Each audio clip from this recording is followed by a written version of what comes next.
Bangga Magelang berikan solusi. Ruang rambutnya Wong Magelang merumuskan visi di Magelang TV. Hanya di Bangga Magelang, ruang rembuknya Wong Magelang. Selamat jumpa pemirsa, bagaimana kabar Anda? Komisi Pemberantasan Korupsi atau KPK seolah bangun dari tidurnya. Setelah libur kurang lebih 4 bulan sejak Juli 2020, kini kembali melakukan gelar OTT yang dilaksanakan pada 25 November 2020. Dan tak tanggung-tanggung ada 4 OTT yang dilaksanakan sejak kurun waktu 25 November 2020 hingga 5 Desember 2020. Dan pemirsa, ini juga jelang peringatan Hari Anti Korupsi Sedunia 2020 yang bertepatan tepat pada hari ini Rabu 9 Desember 2020. Bukan hanya itu pemirsa, pelaku-pelaku yang ditangkap juga jenis dari kelas kakap, katanya begitu. 2 menteri dan juga 2 kepala daerah. Dan spesial sekali Bangga Magelang edisi kali ini kami mengundang sosok akademisi. Beliau adalah dosen hukum pidana di Fakultas Ilmu Sosial dan Ilmu Politik di Universitas Tidar. Pemirsa, bersama saya Putra Madani, hanya untuk Anda. Inilah Bangga Magelang, ruang rembuknya Wong Magelang. Jerat kasus kakap, bukti KPK bertaji. Merumuskan visi di Magelang TV. Hanya di Bangga Magelang, ruang rembuknya Wong Magelang. Ya pemirsa, tak tanggung-tanggung memang 4 OTT dilakukan dalam kurun waktu yang sangat singkat. Dan hari ini kita akan berbincang dengan tema kita hari ini, yaitu jerat kasus kakap. Apakah bukti KPK bertaji? Ini masih menjadi tanda tanya. Apakah benar KPK ini saat ini masih bertaji? Karena memang ada bukti-bukti yang menyebutkan dan juga apresiasi dari publik yang menyebutkan. Spesial sekali kami mengundang Bapak Tri Agus Gunawan, SHMH. Beliau adalah dosen di salah satu fakultas, yaitu Fakultas Ilmu Sosial dan juga Ilmu Politik di Universitas Tidar. Ya. Gimana kabarnya hari ini, Pak Wawan? Alhamdulillah baik, Mbak Putri. Ya, seperti sekarang ini kita masa-masa seperti ini ya, kita harus berupaya tetap sehat lah. Betul. Fighting. Karena kesehatan ini yang paling utama untuk saat-saat ini betul ya. Sekali, Betul. Apalagi ini kondisi perkuliahan juga semua masih daring ya? Ya, masih online sampai paling tidak sampai akhir semester ini. Lalu semester depan Pak Menteri, Pak Nadiem sudah membuka wacana boleh offline, tetapi keputusan ada di kepala daerah masing-masing daerah. Betul. Itu masih jadi wacana mungkin ya. Masih. Jadi seperti apa kepala daerah nanti melaksanakan. Tentu banyak plus minusnya. Ya. Kita lupakan sejenak bagaimana mahasiswa dan juga perkuliahan. Hari ini kita mau membahas tentang seperti apa keadaan Indonesia saat ini, di mana baru-baru ini luar biasa sekali ada dalam kurun waktu yang dekat ada 4 OTT yang terjadi di Indonesia. Kurun waktunya mungkin sekitar 10 harian ya. Dan itu cukup besar. Nah, kalau gambaran secara umum menurut Pak Wawan sendiri. Pak Wawan ini sebagai dosen di hukum pidana ya. Tepat ya, di hukum pidana. Nah, itu seperti apa melihat Indonesia dan juga kasus korupsi yang marak dan sepertinya terus menjamur begitu. Korupsi ya di Indonesia ya masih sampai saat ini masih seperti apa ya, primadona kasusnya ya. Jadi karena banyak yang menilai korupsi itu dalam teori dikatakan extraordinary, sehingga penanganannya juga harus pakai extraordinary way juga. Karena memang impact korupsi memang dampaknya luar biasa ya, dari ekonomi pasti, dari segi hukum sudah pasti merasa hukum itu kewalahan menangani korupsi. Pelanggaran HAM pasti ada di situ, karena ketika anggaran-anggaran negara itu tidak tepat sasaran, itu pasti kan ada hak asasi rakyat yang terlanggar di situ. Sampai pas beberapa kali OTT terkait dengan penangkapan kepala daerah ya, misalnya itu kan sudah mencoreng juga nilai demokrasi negara kita. Jadi memang korupsi kita masih memprihatinkan, dan memang ini perlu menjadi perhatian bersama kita semua, baik kita sebagai rakyat biasa maupun aparat penegak hukumnya ya Iya, pasti iya, ya. iya. Dalam hal ini kan selalu identiknya dengan KPK. Betul, betul. Apa yang salah dengan Indonesia menurut pengamatan Pak Wawan sejauh ini gitu? Ya, apa di mana ini tidak ada jeranya dan ini malah semakin marak Gitu begitu, menjamur siapa saja melakukannya. Bahkan mungkin masyarakat kecil melihat nggak ada yang bersih pemerintah saat ini. Kalau ditanya salah siapa ya, saya cenderung mungkin agak berbeda pendapat dengan beberapa para ahli, mungkin guru-guru saya yang bilang korupsi itu bisa diberantas. Kalau saya cenderungnya susah memang, susahnya karena itu dimulai dari bibit-bibit yang terkecil sih, karena faktor korupsi itu kan yang pertama disebabkan dari individunya memang, karena sudah terlatih dalam tanda kutip ya, terlatih terbiasa melakukan hal-hal yang kalau nggak ketahuan ya udahlah kita jalankan gitu kan.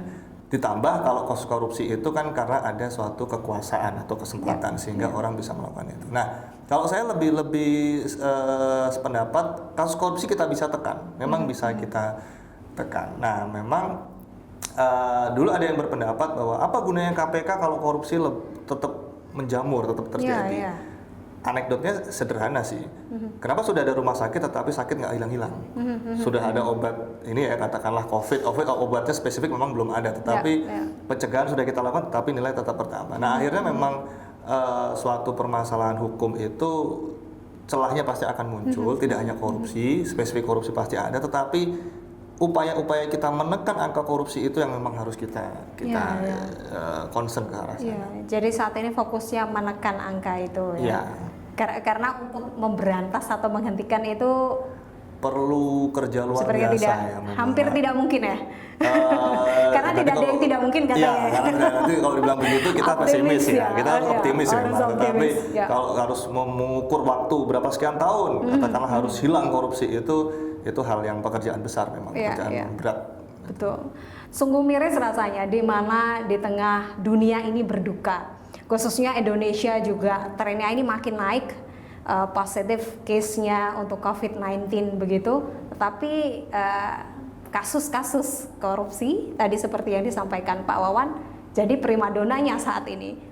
Bahkan ini juga pelaku-pelakunya merupakan pelaku-pelaku kelas kakap begitu. Seperti apa Pak Wawan melihatnya di era pandemi dan korupsi juga semakin marak, bahkan juga melibatkan bantuan sosial COVID-19 begitu. Iya ya, jadi tadi yang saya sudah sampaikan ya, korupsi itu hampir semua kasus korupsi itu pasti dilakukan oleh orang-orang yang berkuasa. Karena apa? Oleh orang berkuasa itu dia punya kesempatan untuk melakukan itu, yang mana orang-orang biasa itu tidak punya kewenangan untuk melakukan itu. Jadi memang faktor korupsi banyak ya, tetapi simpelnya adalah korupsi itu memang didasarkan dari individunya, dari akhlak seseorang. Yang kedua juga memang ada sistem yang membuka ruang orang melakukan korupsi. Sebagai tadi dicontohkan sampai bantuan sosial yang mana ini sangat dibutuhkan oleh rakyat, oleh saudara-saudara kita, itu pun menjadi lahan untuk dilakukan korupsi. Nah, ini memang kalau kasus-kasus seperti ini ya, ini memang menjadi miris di negara kita, karena korupsi itu sudah, yang kondisi tidak bencana saja sudah sangat merugikan saudara-saudara kita, apalagi di tengah pandemik seperti ini. Ini memang jangan tanggung-tanggung lah. Kalau emang harus diberantas satu kasus ya belakang-belakangnya harus diikuti juga. Betul. Bahkan harus ini pukul rata ya. Iya, bahkan yang perlu kita juga harus waspada nih. Ini kan menjelang pilkada ya. Yes. Menjelang pilkada serentak hampir seluruh Indonesia. Besok hari kita akan memberikan hari ini ya. Hari ini ya, mohon maaf ya, hari ini itu ada pesta besar demokrasi. Kita harus waspada nih. Biasanya menjelang pilkada ini saya tidak seuzon ya, tapi cenderungnya memang ada langkah-langkah yang tidak dibenarkan. Semoga ini bisa tidak Kenapa terjadi. demikian? Saya tahu beberapa informasi, tapi saya ingin bertanya aja sama Pak Wawan, kenapa demikian? Gitu ya. Waduh, nanti dikira saya menjudge gitu ya. Tapi tidak ya. Jadi memang sudah sangat diamini oleh semua pakar juga ya, bahwa biaya pilkada itu tidak murah. Yes. Bahkan saya dulu tertarik kutipan dari Menko Polhukam pada waktu itu belum menjadi menteri ya, Pak Mahfud ya, bilang sistem pilkada itu sistem yang saat ini ya, ini sistem yang bahasa bahasa kasarnya sistem yang jelek. Bahkan anekdot beliau mengatakan setan saja, mohon maaf ya, iblis saja ketika masuk ke sistem pilkada kita itu bisa ikut-ikutan di situ. Bahkan malaikat pun bisa menjadi iblis di situ. Statement beliau kan begitu. Nah, dengan didasarkan itu, bagi orang-orang yang tidak punya integritas, calon-calon yang tidak punya integritas, itu memang akhirnya akan mencari jalan singkat. Ya. Simpelnya orang pasti berpendapat ya modal keluar bagaimana cara balik modal kan itu yang bagi orang-orang yang tidak berintegritas. Nah, kita berharap, kita berdoa semoga calon-calon para pemimpin kepala daerah kita yang hari ini akan ditentukan nasibnya atau ditentukan hasilnya, kita berdoa semoga itulah orang-orang yang terintegritas. Amin, amin, Gitu ya. amin. Ini sangat menarik sekali ya, di mana pandemi kemudian dikaitkan dengan pilkada yang memang dilakukan serentak di Indonesia dan juga kasus korupsi. Kita akan bahas lagi setelah jeda pariwara berikut ini. Pemirsa, jangan beralih dari tempat duduk Anda. JPM Stream, sebuah aplikasi Play Store yang memudahkan kamu untuk menyaksikan program terbaik dari 30 TV jaringan Jawa Pos TV. Jawa Pos TV, JTV, Padang TV, Simpang 5 TV, Kawanwa TV, Nirwana TV, BTV, Pon TV, Magelang TV. Get your JPM Stream apps now. Pemirsa, Anda masih bersama kami di Bangga Magelang, ruang rembuknya Wong Magelang, dan juga masih bersama dosen hukum pidana. Kalau kita membahas tadi, memang peluang ini sangat besar tadi yang disampaikan oleh Pak Wawan, di mana pandemi iya, pilkada serentak di Indonesia iya, begitu. Dan juga KPK ini berusaha bangun dari tidurnya, benar-benar berusaha untuk menunjukkan taringnya, dan sepertinya masyarakat juga mengapresiasi dalam waktu singkat ini ada banyak kasus yang terungkap begitu. Kalau Pak Wawan sendiri bisa meng-highlight dari kasus-kasus yang saat ini sudah terungkap, apa saja mungkin? Yang ditangani KPK ya, oke, kembali ke tema tadi, apakah KPK kita bertaji gitu ya. Ini akhirnya memberikan sedikit harapan kita masyarakat melihat KPK sebagai institusi anti rasuah, institusi pemberantasan korupsi, yang mana pasca ada pembaruan undang-undang KPK itu kita merasa pesimis. Bahkan di awal tahun sampai mendekati tengah tahun itu nampaknya kok sedikit senyap nih operasi-operasi KPK. Baru di akhir tahun ini, wah, ada beberapa kasus, bahkan sebelumnya ada penangkapan yang buron luar biasa, Joko Chandra, itu kan sudah tertangkap juga akhirnya. Terus beberapa OTT kepala daerah seperti di Cimahi, terakhir kalau nggak salah di Sulawesi Tengah atau di mana itu. Yang heboh adalah dua menteri ini, dua menteri, di Menteri Kelautan dan Menteri Sosial. Bahkan di Menteri Sosial ini kalau nggak salah ini kasus kedua. Dulu Pak Idrus Marham kena juga di situ. Nah, memang ini menjadi waspada kita bersama, terutama pandemik ya. Pandemik ini hampir semua konsentrasi para pemimpin kita itu selalu memberikan bantuan kepada masyarakat yang terdampak terutama. Nah, ini memang harus ada pengawalan nih. Ini baru dibuka oleh KPK, ada Mensos tertangkap terkait bantuan. Nah, ini menjadi trigger, akhirnya kita perlu waspada apakah bantuan-bantuan ini memang tepat sasaran. Itu yang harus kita perhatikan bersama. Masyarakat perlu tampil, perlu untuk juga membantu KPK untuk memberikan informasi-informasi bahwa ini ada penyelewengan atau tidak. Nah, terus kaitan dengan pilkada ya. Nah, ini pilkada ini kan juga tadi saya sampaikan menjadi sedikit peluang adanya korupsi. Karena kan kita lihat pilkada sekarang kan agak berbeda dengan yang sebelumnya. Yang sekarang lebih tenang, lebih sunyi karena kita pandemik ya, nggak boleh. Nah, di tengah kesunyian ini kita perlu waspada nih. Apakah memang program-program Apakah memang benar-benar sosialisasikan kondusif, ya? kondusif secara benar, atau jangan-jangan sunyinya ini ada kesunyian di dalam sunyi Iya, kan gitu. iya, iya. Itu pasti masyarakat bisa menilai itulah. Nah ini makanya kita harus kawal bersama. Ya, jika dilihat memang kasus-kasus itu ya mungkin tak mudah ya bagi KPK menunjukkan, atau kita tidak pernah tahu jalannya. Apalagi tadi sempat disinggung juga, memang sempat tertidur lalu terbangun lagi. Apakah ini juga ada erat kaitannya sama bagaimana undang-undang? Karena revisi undang-undang KPK juga sempat tengah isu santer begitu ya, di mana ada keterbatasan ruang gerak bagi KPK karena adanya revisi undang-undang KPK itu. Iya, jadi KPK ini kan dulu dilahirkan karena kita sepakat korupsi ini masalah bersama, masalah luar biasa. Tapi ketika dilahirkan sebuah KPK ini, akhirnya orang-orang yang berpotensi akan kena KPK ini mulai gusar, mulai gelisah juga. Akhirnya muncul wacana untuk seolah-olah melemahkan KPK. Dan ini salah satu instrumen yang sudah muncul adalah undang-undang perubahan undang-undang KPK sebelumnya. Kita tidak bisa menampik bahwa memang di undang-undang ini ada sedikit prosedur-prosedur yang memang ini sedikit membatasi ruang gerak KPK.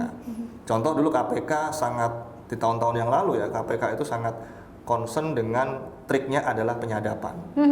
Nah, penyadapan ini sekarang bukannya tidak dibolehkan ya, tetapi prosedurnya lebih panjang lagi. Nah, ketika prosedur lebih panjang itu kan ada potensi informasi tersebar, sehingga belum sampai OTT sudah antisipasi duluan begitu. Nah, terus ada perubahan-perubahan lain yang akhirnya membuat KPK ini sedikit terbatasi. Nah, memang akhirnya di akhir tahun ini ada kasus-kasus terungkap. Ini tadi saya sampaikan sedikit memberikan kecerahan. Apakah KPK masih bertaji dan akan terus bertaji sampai di periode-periode berikutnya atau tidak?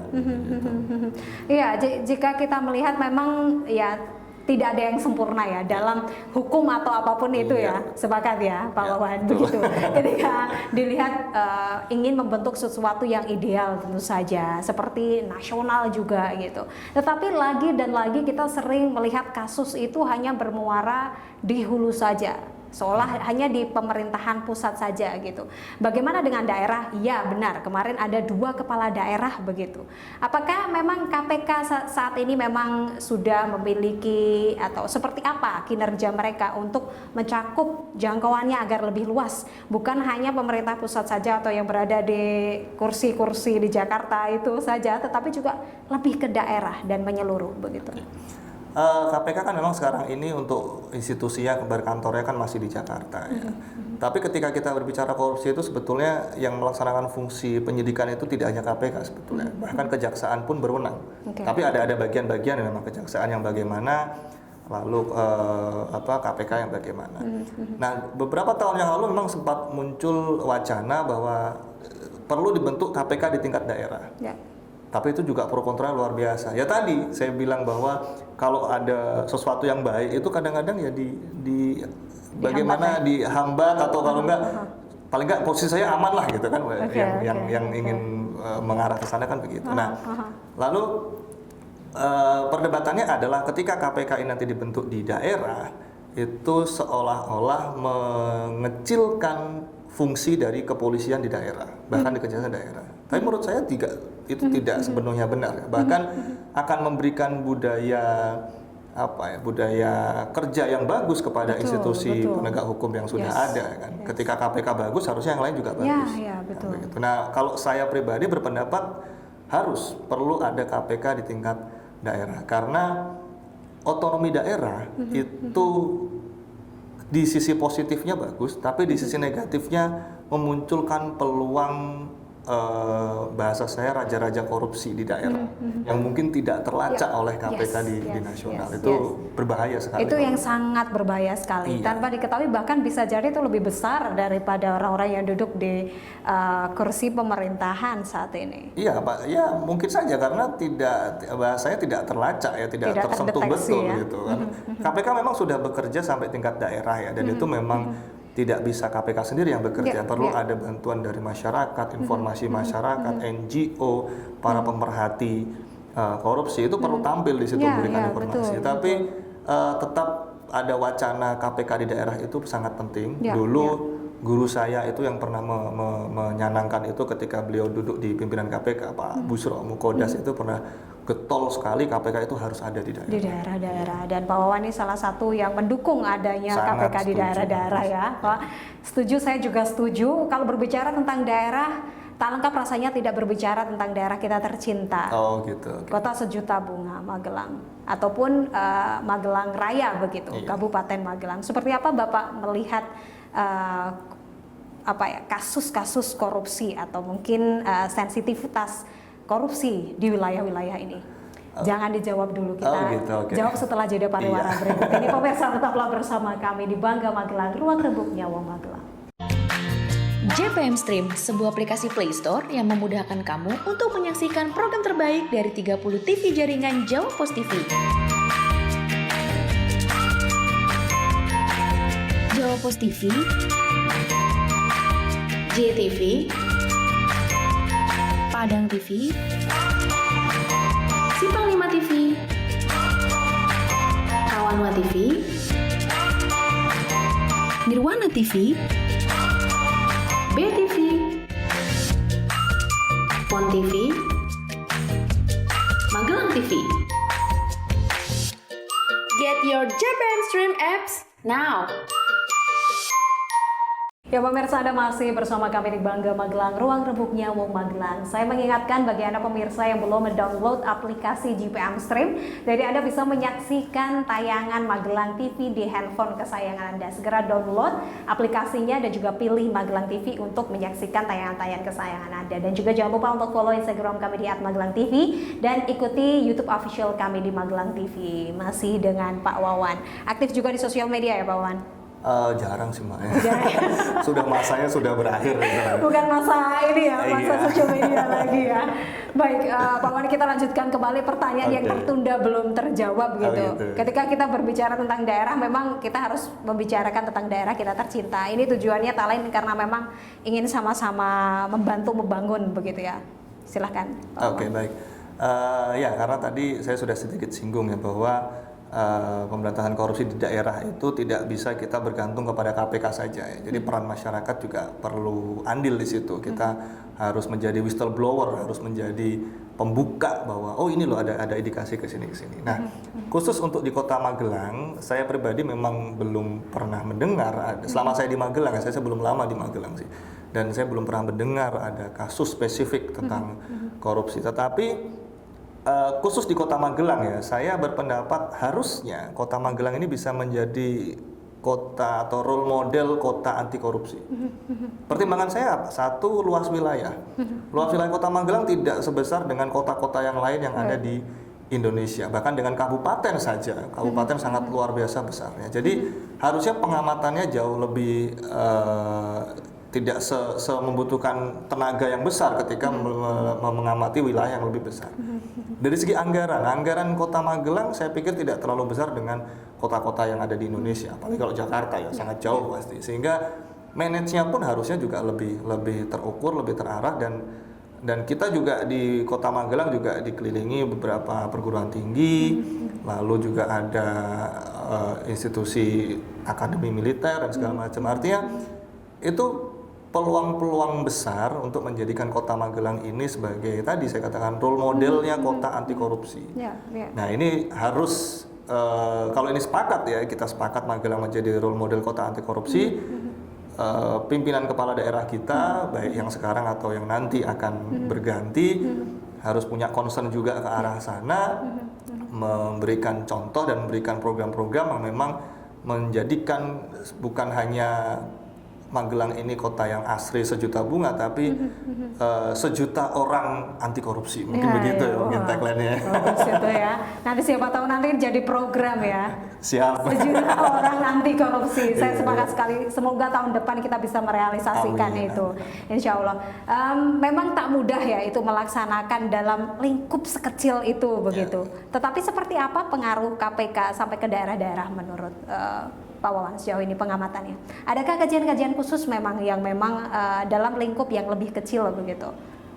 KPK memang masih ini ya, masih sangat concernnya kepada kasus-kasus besar ya, karena dia kan memang dibatasi untuk menangani kasus-kasus yang berbicara tupoksi KPK ya, untuk kasus-kasus yang melibatkan aparat penegak hukum dan penyelenggara negara, terus menimbulkan perhatian lebih dari masyarakat. Dan kalau berbicara korupsi yang kaitannya merugikan keuangan negara itu adalah harus minimal yang 1 miliar begitu. Itu kalau di undang-undang KPK kan begitu. Nah, di daerah memang KPK juga diharapkan bisa turun ke situ. Minimal KPK bisa melakukan supervisi atau melakukan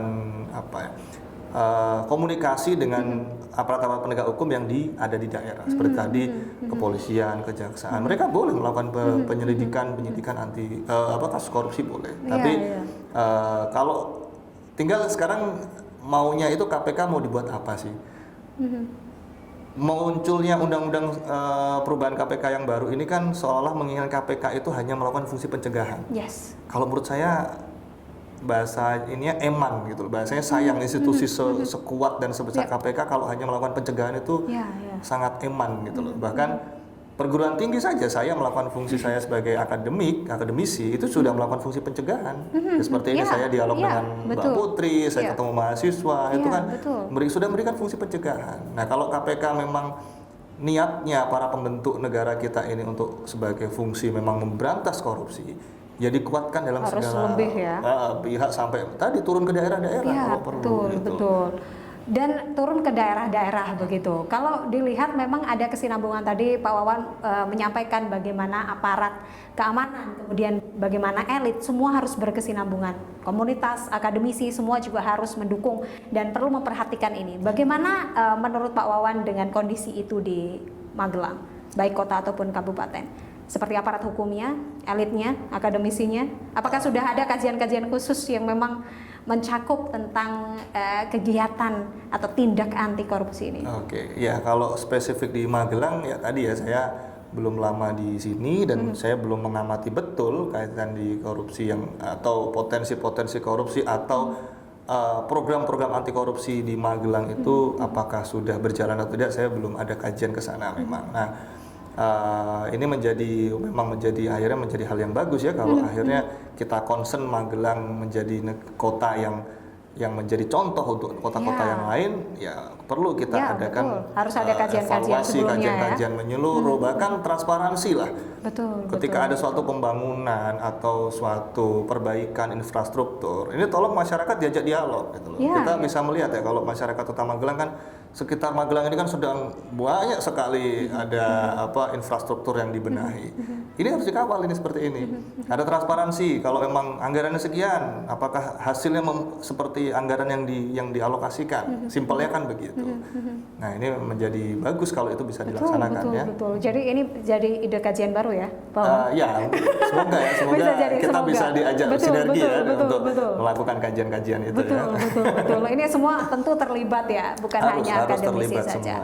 Semuanya bisa terlibat. Dan kita kembali lagi dengan kasus-kasus korupsi yang memang sudah beberapa kasus-kasus besar sudah terungkap berkat kerja keras KPK dan juga yang membantu, pihak-pihak yang membantu. Tapi menurut pengamatan Pak Wawan sendiri sejauh ini, adakah kasus-kasus yang sejauh ini masih belum terungkap atau istilahnya alot sekali untuk diungkapkan ke publik? Saya belum lama baca dari pengamatan ICW ya. ICW kan yang paling bersinergi dengan KPK. Bahwa di tahun ini memang ada penurunan pengungkapan kasus dibandingkan 2019. Betul. Bahkan indikasinya apakah ini efek dari munculnya undang-undang baru ini kan gitu kan. Akhirnya kalau ini emang iya, berarti memang ini terbukti undang-undang ini melemahkan. Tetapi di sisi lain, tadi saya masih berharap dengan membukanya dua kasus besar ini memberikan secerca harapan KPK itu harus berjuang ya ke arah pemberantasan korupsi begitu. Betul, memang tak mudah ya, semua harus bersinergi. Terakhir apa yang ingin disampaikan kepada masyarakat di Kota Magelang terkait topik kita hari ini? Highlight-nya, silakan. Bagus ya Mbak Putri, ini ada pembahasan kita peduli terhadap korupsi, dan korupsi itu jangan hanya dimaknai bahwa korupsi itu menganukan uang negara, tapi korupsi itu sebetulnya bibit-bibitnya sudah dimulai dari hal yang kecil-kecil. Makanya ketika kita berbicara pemberantasan anti korupsi, maka concern kita harus benahi dulu hal yang terkecil-terkecilnya dulu. Dari kebiasaan kita lah. Kalau kita terbiasa bersikap jujur, terbiasa untuk transparansi, tidak ada bahasanya kalau nggak ada yang lihat, nggak ada yang ketahuan, udahlah jalankan. Kalau kita bisa mengindahkan itu modal bagus bagi kita. Makanya sekarang masyarakat, mari kita saling membantu, kita bantu KPK. KPK itu terbatas baik segi SDM kalau dibanding dengan Polri ya, dan wilayahnya juga sekarang mulai dibatasi oleh undang-undang yang baru itu. Mari kita bantu KPK untuk sama-sama memberantas korupsi ini. Terima kasih banyak Pak Wawan. Sama-sama. Semoga apa yang kita bicarakan hari ini sedikit memberikan manfaat mungkin ya. Semoga banyak juga sih kepada masyarakat di rumah. Dan juga selamat memperingati Hari Anti Korupsi Sedunia. Itu dia pemirsa obrolan yang menarik bersama Pak Wawan, dan seperti apa yang tadi disampaikan, memang semua itu tak mudah, butuh sinergitas dari semua elemen masyarakat, baik aparat hukum, akademisi maupun elit pemerintah yang ada saat ini. Dan seperti yang tadi disampaikan, harus anti korupsi dari sejak dini, harus membenahi sikap-sikap ataupun benih-benih itu sejak dini, dimulai dari diri kita sendiri hingga bisa meluas ke keluarga hingga ke lingkungan masyarakat. Bisa jadi Kota Magelang maupun Kabupaten Magelang menjadi role model untuk kota anti korupsi atau kabupaten anti korupsi. Saya Ramadhani, sampai jumpa.